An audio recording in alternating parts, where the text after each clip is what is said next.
And now, ladies and gentlemen, we are moving towards an important and highly relevant segment of today's conference, the session on industry. The industrial sector remains a key driver of economic growth, innovation, and employment in the country. In the context of the recent budget, it is essential to understand how policy measures will impact industry dynamics, operational efficiency, investment decisions, and overall business confidence. This session aims to bring forward practical insights from industry leaders who are at the forefront of navigating these challenges and opportunities. To further explore the perspectives of industry leaders and discuss the implications of the budget on various sectors, we now move to a panel discussion on industry. Let's welcome our panelists as they join us on the stage.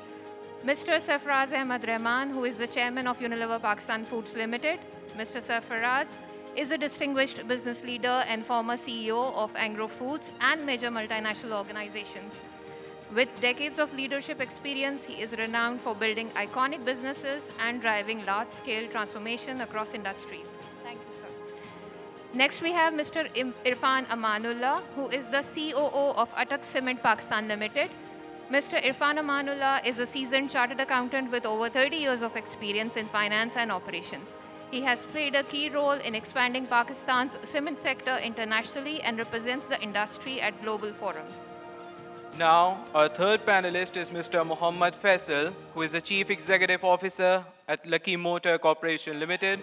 Mr. Mohammad Faisal is a fellow chartered accountant with over 25 years of experience in business leadership and strategy. He has played a pivotal role in driving growth, including leading major automotive and investment initiatives within the Lucky Group. And now, last but not the least, Mr. Javed Ahmed Ji, who is the Chief Executive Officer at Hascol Petroleum Limited. He's a seasoned executive with over 3 decades of global leadership experience. And now, to moderate this engaging discussion, may I invite Mr. Aman Ghanji, who is the legal head of Pakistan, Turkey, Middle East, and Bangladesh at Unilever. Mr. Aman is an accomplished legal and tax professional with nearly 2 decades of experience. He specializes in corporate compliance, taxation, and regulatory affairs across multinational operations. So the stage is all yours to the panelist and to our moderator. Thank you, everyone.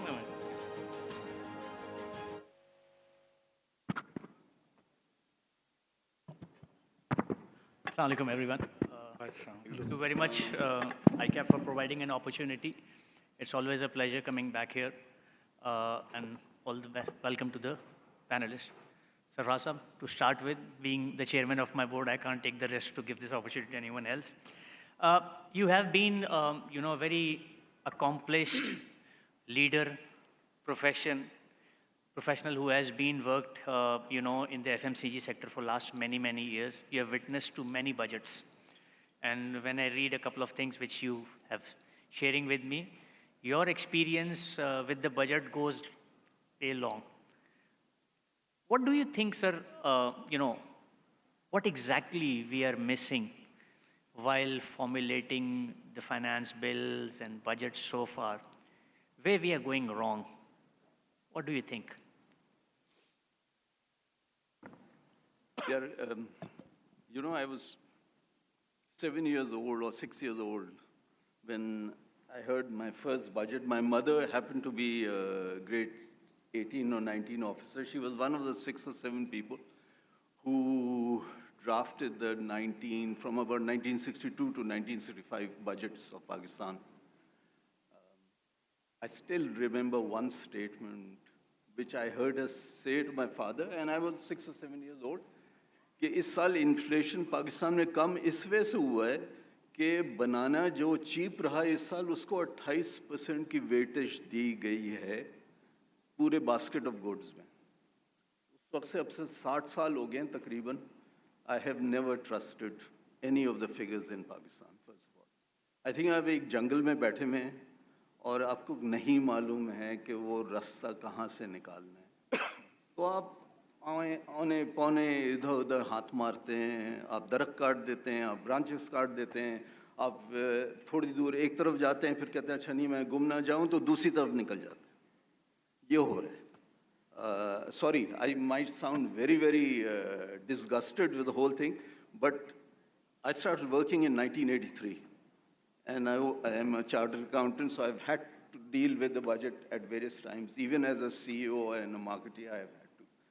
And what's being spoken today here, I've heard it at least 24 times over the last 40 years. बड़ी hope है, बड़ी changes आ रही हैं, बड़ा कुछ हो रहा है, कुछ नहीं होता है, कभी नहीं हुआ है और नहीं होएगा इस तरीके से। यार आप सिंपल सा एक बजट बनाएं, आप क्या करते हैं? आप जब अपने कंपनी में बजट बनाते क्या करते हैं? You try and get simplicity and you try and see कि यार दुनिया कहाँ जा रही है, कैसे जा रही है, हमें क्या करना चाहिए, उसके मुताबिक आप रेवेन्यूज क्रिएट करते हैं, एक्सपेंसेस क्रिएट करते हैं। यहाँ तो दंगा कुश्ती है, बस यही हो रहा है कि बना दिया बजट, चीज़ें डाल दी। अभी जो थर्ड शेड्यूल की बात हो रही है, इट्स ऑल नॉनसेंस यार। I am sorry, I am being very very sort of harsh, but it is nonsensical. And as I said, years and years ago, maybe 25 years ago, I have sat in exactly the same sort of ICAP session, and I have heard the same sort of nonsense which has been spoken again and again. This is all bullshit, sorry. And Pakistan will not go this way. You've got to get the policies, you've got to first get the concept right, then you've got to get the policies right, then you've got to stick to those policies, and then you talk about the implementation. आज मैंने 1.5 घंटा बैठा हूँ, सिर्फ implementation की बात सुनी, कुछ और नहीं सुना। You don't run things like that. Implementation बाद में होती है जब आपको मालूम है कि आप कौन है, आपको तो मालूम ही नहीं कि आप कौन है, तो फिर क्या implementation होगी? So sorry, I sound very frustrated, but this is the way it's been. So apologies. Not at all, sir. Knowing you since last many years, I was not expecting any other thing, you being candid. So thank you very much once again, because it also requires a lot of courage to be honest and candid while giving an opinion. Irfan Saab, coming towards you, you have been in the profession and you've been looking at all these things, from your industry perspective as well and as a professional. Very recently, अभी बात भी हुई थी आसिफ कसबाती साहब ने भी कि third schedule बड़ा होता जा रहा है। थर्ड स्केड्यूल, उसके बाद सेल्स टैक्स के स्ट्राइव, उसके बाद इलेक्ट्रॉनिक इनवॉइसिंग, उसके बाद ये जो ट्रैक एंड ट्रेस, क्या ये थर्ड स्केड्यूल ऑल्टरनेट है डॉक्यूमेंटेशन ऑफ इकोनॉमी का? क्योंकि एक तरफ हम बात करते हैं कि जी कानून में अब जो है वो फेसलेस असेसमेंट्स आ रही हैं। So when you look at the faceless assessment, आपको ऐसा लगता है कि हमारा कानून तो बड़ा ही रोबस्ट, बड़ा ही बेहतरीन, और हमने शुरू भी वहीं से किया था। We started replicating Australian and New Zealand VAT laws. So what do you think this expansion of third schedule is in itself surrendering to the fact कि हम डॉक्यूमेंट कर नहीं पा रहे इकोनॉमी को? अमान, थोड़ा सा मैं सरफराज साहब की बात, चूँकि उन्होंने बड़ी हार्श स्टार्ट, बड़ा ओपनिंग स्टार्ट उन्होंने बड़ा सख्त लिया था, थोड़ा लाइट कर दूं कि हमारी बजट तकरीरों में शेर भी वही आ रहे हैं जो पिछले 50 साल से हैं। जब जवानों का प्रोग्राम होता है तो शेर आता है, अकाबी रूह जब बेदार होती है जवानों में, नज़र आती है उनको मंजिल अपनी आसमानों में। और जब हार्ड वाला बजट होता है तो वो कहते हैं कि नहीं तेरा नशेमन कसर सुल्तानी के गुंबद पर, तू शाहीन है बसेरा कर पहाड़ों की चट्टानों पर।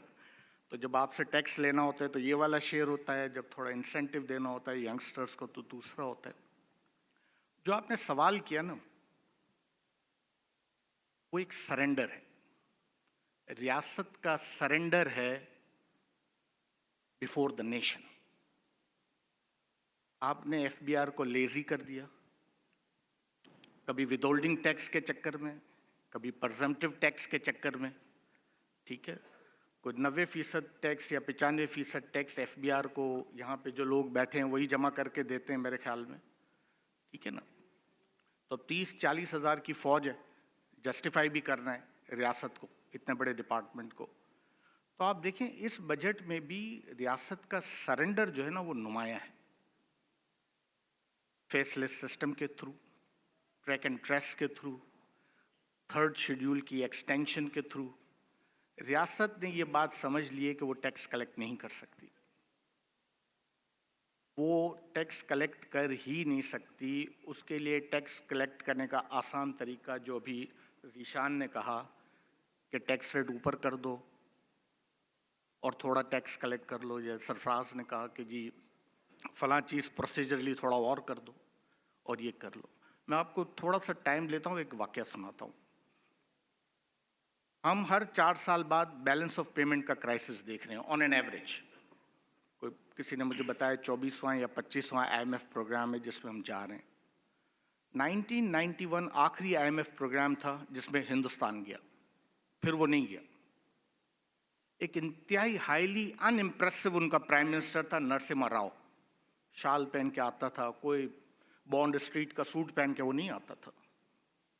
एक बड़ा ही नॉर्मल सा सिख था मनमोहन सिंह, पगड़ी बांध के आता था, एजुकेटेड आदमी था, बोलता था तो पता चलता था ज़हीन आदमी है, ना बोले तो हाईली अनइम्प्रेसिव। मगर एक तीसरा कैरेक्टर भी था, उस कैरेक्टर का नाम था वेंकटरमणन, MSc फिजिक्स, और उसने as a governor RBI Hindustan का balance of payment crisis resolve कर दिया। 1991-2026 हमसे 5 गुना बड़ी आबादी का मुल्क या 10 गुना बड़ी आबादी का मुल्क हमसे ज़्यादा बड़े क्राइसिस में, 91 का पाकिस्तान 91 के हिंदुस्तान से ज़्यादा डेवलप था। हिंदुस्तान IMF के पास नहीं गया। जब मैंने उस केस को स्टडी किया तो मुझे पता चला कि उन्होंने डिसाइड कर लिया था कि हम इंपोर्ट सब्स्टिट्यूशन पे जाएंगे, कम एट व्हाट कॉस्ट, और जो हिंदुस्तान से बाहर हमें पैसा भेजते हैं वो एक अमानत होगा उन हिंदुस्तानियों की जो हिंदुस्तान के अंदर अपना पैसा रखवाते हैं। ये वो थ्योरी थी जिसने एक फिजिसिस्ट को इकोनॉमिस्ट बना दिया और उसने हिंदुस्तान की इकोनॉमी का रोल मॉडल चेंज कर दिया। वो जो थंब लगाना, वो जो अंगूठा लगाना उस पूरे प्रोसेस पे, आज तक आप देख लें हिंदुस्तान की तमाम इंटरनेशनल डील्स में रिफ्लेक्ट करता है, चाहे वो रफाइल क्यों ना ले रहे हो। ये जो रूल जो 1991 में, इसके बाद आप देखिए कितनी गवर्नमेंट्स आई, Congress, BJP, Samajwadi Party, combined governments सब आई, मगर वो थंब रूल चेंज नहीं हुआ।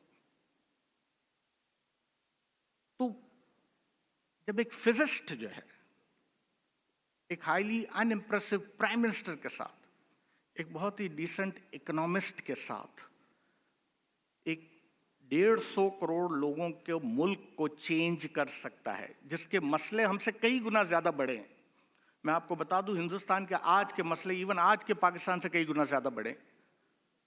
हमारे तो कोई मसले ही नहीं है। कितना हमारा कर्जा है, कोई $300 अरब टोटल, लोकल और इंटरनेशनल मिला के $350 अरब, और $50 बिलियन का आपका ये साल का ये आता है फॉरेन एक्सचेंज जो ओवरसीज पाकिस्तानी हमें दे रहे हैं। 7 साल का पेबैक हमारी जबान में। अगर आज हम ये तहिया कर ले कि हम जो $13 बिलियन का फूड का इंपोर्ट बिल है, इंक्लूडिंग $4 अरब या $3.5 अरब पाम ऑयल, ये हम सब्स्टिट्यूट करेंगे। एग्रो मुल्क है ना, सरफराज साहब तो मुझसे ज़्यादा वाकिफ होंगे, वो तो एग्री इंडस्ट्री में डायरेक्ट हैं। आपके मसले हल होना शुरू हो जाएंगे। क्यों नहीं होंगे? ऐसी कौन सी रॉकेट साइंस है भाई कि वियतनाम ने हल कर लिया, हिंदुस्तान ने हल कर लिया, हम नहीं कर सके? वो इसलिए कि हम लेजी हो गए। विद होल्डिंग टैक्स है, टैक्स जमा हो जाता है, पर्सन से टैक्स जमा हो जाता है और मामला चल रहा है।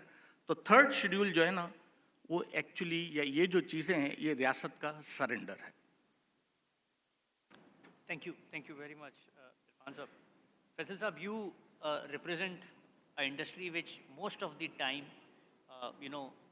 remain in the line of fire. जब भी कभी कुछ होता है तो लोग FBR वाले भी और कंज्यूमर भी, जिस तरह हम इस तरह के सेशंस में बैठ के सबसे ज़्यादा गुस्सा FBR पे उतारते हैं, कंज्यूमर सबसे ज़्यादा गुस्सा ऑटोमोटिव इंडस्ट्री पे उतारते हैं, राइट और the wrong reasons, besides the fact कि ऑटोमोटिव इंडस्ट्री पाकिस्तान में इंजीनियरिंग सेक्टर में सबसे ज़्यादा इवॉल्व हुई है, at least in the last 5 or 6 years. You know, we started with Suzuki in 1980, then came in Toyota, and then उसके बाद फिर बहुत स्लो रहा और फिर बहुत फास्ट हुआ, और वो एवोल्यूशन जो कि चाइना में हुआ और फिर सभी ने यहाँ पर देखा. पहले तो जी ये बताइएगा कि एक चीज़ है जिसका हम बहुत सालों से सुनते भी और इंतज़ार भी कर रहे हैं, और वो हर दफ़ा जो है वो ईद के चांद की तरह कभी आती है कभी नहीं आती है, वो है automotive policy. So share with us that when this automotive policy is coming, and secondly from your sector what the budget has for you. Okay, thank you, Aman, for asking this question. Auto policy is a phenomena जो 5 साल का duration का. If I go take you back, so सबसे attractive policy आई थी 16-21 की, जिसके तहत बहुत सारे new entrants पाकिस्तान में enter हुए थे, including Lucky Motor Corporation. So 16-21 की policy attracted a lot of players in Pakistan, and there was a lot of competition. मैं कहूँ कि अगर इतना कंपटीशन कभी भी पाकिस्तान में ऑटोमोटिव सेक्टर में नहीं था जितना उस पीरियड में हुआ, स्पेशली 16-21 की पॉलिसी में.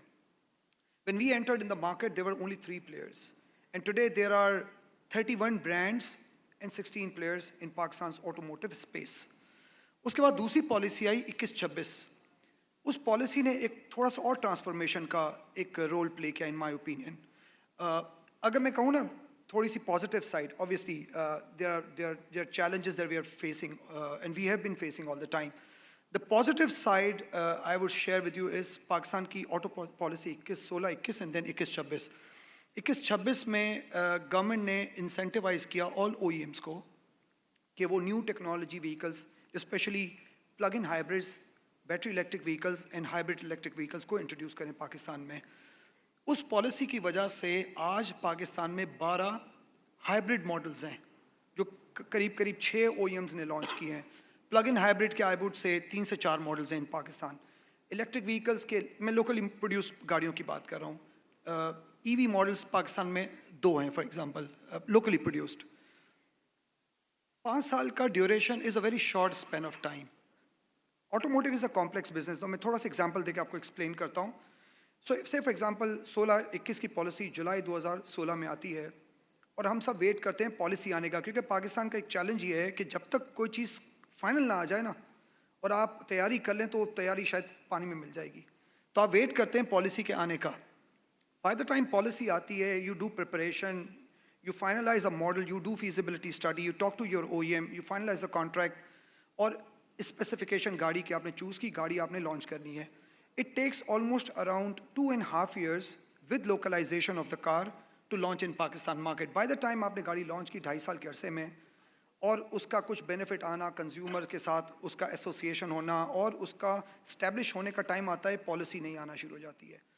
जो पॉलिसी आने वाली होती है उससे पिछला जो 30 जून में कह लूँ और 1 जुलाई, इतना मैसिव चेंज आता है कि अगर आपने पहले को इन्वेस्ट किया हुआ है वो सारा का सारा काइंड ऑफ ऐसा लगता है वेस्ट ऑफ मनी है. अब इस वक्त की जो पॉलिसी है 21-26 की, 26-31 की, as we speak there is no policy, और 30 जून आने वाला है और जो पुरानी पॉलिसी वो एक्सपायर हो रही है. We actually don't know what is gonna be tariff of plug in hybrids, hybrid electric vehicles. एक चीज़ जो गवर्नमेंट ने अच्छी की वो ये की इस बजट में एक चीज़ पर क्लैरिटी देती है, वो है battery electric vehicles and range extended vehicles. उस पर भी क्लैरिटी इस हद तक है कि सिर्फ 1 साल का टैरिफ कम्युनिकेटेड है. अब आप बताएं मुझे कि आज आप पाकिस्तान में बैठ के ऑटोमोटिव सेक्टर की बात कर रहे हैं और आपको सिर्फ ये पता है कि 1 साल जुलाई 26 से लेकर जून 27 तक ये टैरिफ होगा. जुलाई 27 से ऑनवर्ड्स क्या होगा, you don't know. Now can you make an investment, a huge investment in Pakistan without having absolute clarity as to what is going to happen in next 10 years? So policy is not only for 5 years. As I said, 2.5 साल में आप establish होते हैं, फिर आप इसके benefit लेना शुरू करते हैं. और ऑटो का साइकिल ये है कि a model life cycle is generally 6 years. 6 years में आपने जो लोकलाइजेशन की है, जो आपने इक्विपमेंट में इन्वेस्टमेंट किया है, उसकी रिकवरी का पीरियड 6 साल है. तो बाय द टाइम अगर पॉलिसी अगर 5 साल की हो तो आपका इवन इन्वेस्टमेंट साइकिल भी पूरा नहीं होता. सो answer to your question, auto policy is still in the making. There's a lot of debate going on at the moment, and it looks like in the next 10 days, inshallah, the policy will be announced. And my expectation is that sense should prevail. I hope it will prevail because in 21, 20, in 16, 21, 21, 26, किसी एक sector का मैं कहूँ positive news Pakistan में I think auto policy पे बहुत अच्छा initiative लिया गया और सबसे अच्छी बात ये थी कि कंसिस्टेंसी ऑफ पॉलिसी थी, ये दोनों पॉलिसीज़ कंसिस्टेंटली अप्लाई हुई। ना तो चैलेंज इज़ कि अगली पॉलिसी अगर 5 साल के लिए आती है और 5 साल बाद गवर्नमेंट कहती है कि बैटरी इलेक्ट्रिक व्हीकल भी नहीं चाहिए, प्लग इन भी नहीं चाहिए, रेंज एक्सटेंडेड भी नहीं चाहिए, अब आप अमोनिया पे गाड़ी बनाएं या हाइड्रोजन फ्यूल सेल पे गाड़ी बनाएं, तो जो 5 साल में जो इन्वेस्टमेंट होगी इस सेक्टर के अंदर उसका क्या होगा? So yes, the budget has been announced partially. So answer to another side of your question, इस वक्त स्टेटस को गवर्नमेंट ने मेंटेन किया है on battery electric vehicle and range extended vehicle. Government ने BEV और REEV को एक ही तरह की क्लासिफिकेशन में डिस्क्राइब किया है। So as we speak less than 50 kilowatt hour वाली अगर बैटरी है तो sales tax is 1%, custom duty is 10% for non localise parts, for localise parts is 25%।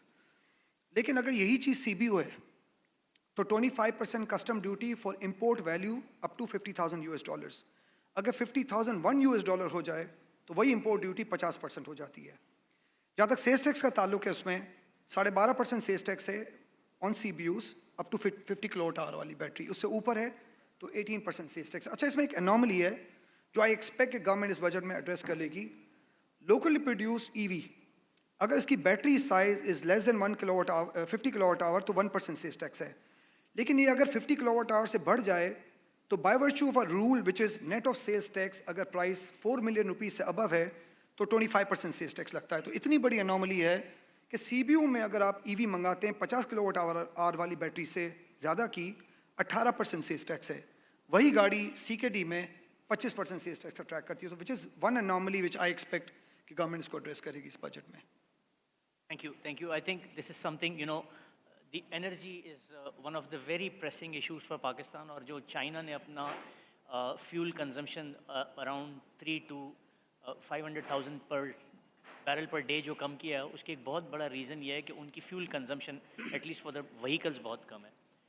Javed साहब, coming back to you, by virtue of my experience with the Overseas Chamber of Commerce, I've been hearing for last many years that minimum tax on refineries and then, the taxation regime for OMCs बड़ी challenging रही हैं। हर दफ़ा proposals जाते हैं और फिर वापस भी आ जाते हैं। So इस दफ़ा how do you see the budget for this very, very important sector, which is in fact, a needle mover for Pakistan industry, Pakistan current account, and, overall impact on the larger spectrum? I think thoda sa, just to give you a background, this is the very heavily regulated industry. Okay, so everything is regulated, even the margins are regulated. So we just earn 7.87 rupee margin out of the 300-400 rupee liter we purchase, and most of the product we purchase, whether it is crude or it is refined product, it is imported from outside because we have very small portion of indigenous, oil available within the country. तो वो जो एक heavily regulated है, उसके साथ साथ what we do is, for example, कि जो inventory gains का जो एक आता है कि windfall gains किए हैं OMC ने. So today the government has announced a price reduction of 74 rupee on the petrol and 67 rupee on the diesel. So what is happening is, because by virtue of the regulation, all the OMCs have to keep 20 days stock cover at any given point in time. So we are always exposed to any appreciation. So obviously the price goes up in the global markets, we will gain on inventory. As the prices go down, we will lose the money. So as soon as there is a price appreciation, everyone in this country, whether they are, educated, they are not educated, they start bashing the OMCs. So that is the biggest challenge. And now when the prices are going down, so obviously we are incurring losses. So generally speaking, why the government has kept this portion of inventory and gain loss out of the regulatory system is they want to ensure that the OMCs and refineries, burden this, load. So whatever gain on loss, so it has to be, incurred. So this is, so what changes they have made? So there was a talk about, taxing the windfall gain. So I think somehow the sanity prevailed.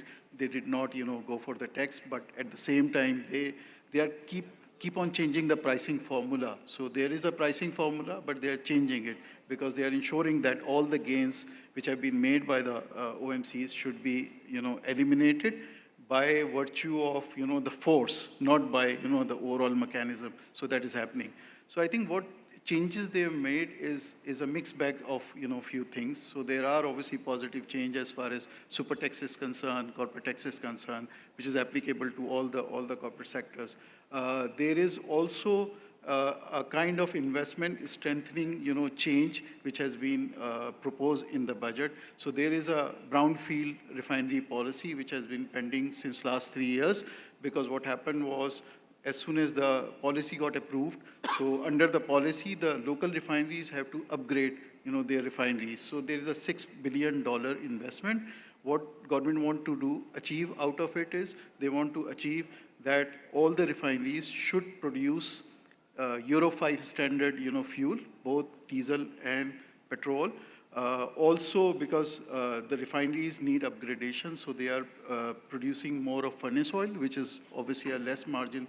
And also, they want, so once they will complete that investment, what refineries will achieve, they will double the petrol, quantity, whatever they are producing at this point in time from one molecule of crude. They will also increase 50% of the diesel and also reduce 80% of the furnace oil. So that policy is there, and that is a very lucrative, upgradation, because that will save $2 billion, per annum import cost bill. But that gone on pending because of the reason that in Finance Act 2024, they changed the sales tax mechanism from zero rated to exemption. So obviously, because there is no price, there is no GST on the sale price of the product, so obviously there is no input-output tax available. So what this finance bill is bringing, they are allowing the exemption for the machinery and the equipment and the spare parts which would be used in upgradation. So that is a very positive change, and I think that will help. The problematic area, I think they are making a stringent framework around petroleum development levy and also the climate support change. So what they have done is they have made sure that every company has to pay within the 90 days framework. There would be a late payment surcharge. So the government does not want to pay on whatever receivable we have from the government, but they want to, charge. 3 more changes they have done is 4 more changes. So what they have done is they have removed the ceiling. Previously, they used to have 80 rupees and 100 rupees ceiling in the bill. Now they removed the ceiling. So now any increase or decrease in the petroleum development levy or climate support levy, which is actually built in the pricing of petrol and diesel, so that they would do at their own discretion. Also, they have applied this change from retrospectively. Also, they have linked it to the license cancellation. So if you are in default, they will cancel the license. So, these changes, for example, license cancellation, retrospective, and there is no appealability. So you cannot appeal at the tribunal level or any other court in law. So these, I think we have been lobbying with all the forums that they should remove before the enactment. 90 days and late payment surcharge is okay. So overall, it's a mixed bag of, changes, amendments in the finance bill for the oil industry. Thank you very much, Javed Sahab. I think what I've been told is that their next session about to start. So thank you very much, everyone, for joining in, for giving us tough messages. And at the same time, we'll keep our finger crossed, because other than being optimist, there is no other way to move around. So thank you very much once again. Thank you. Thank you.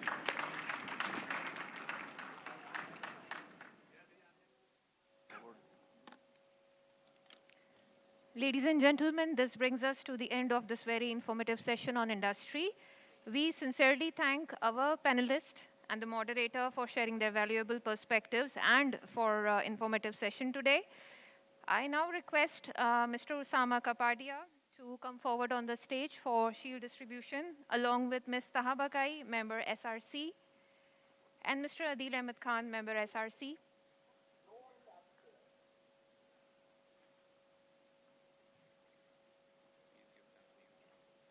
Please give them a huge round of applause.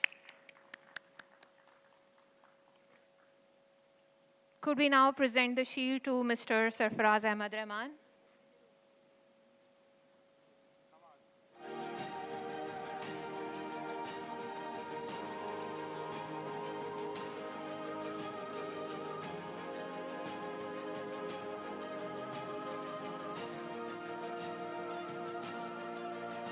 Mr. Irfan Amanullah.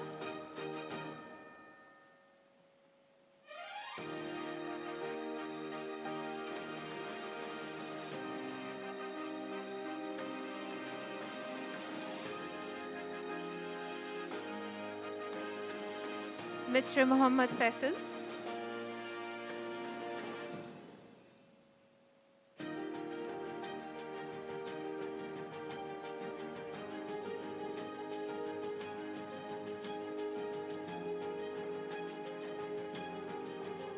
Mr. Javed Ahmed Ji.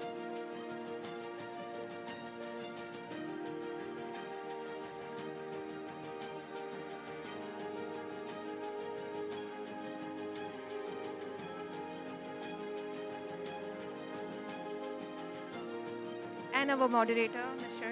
Aman Ganji.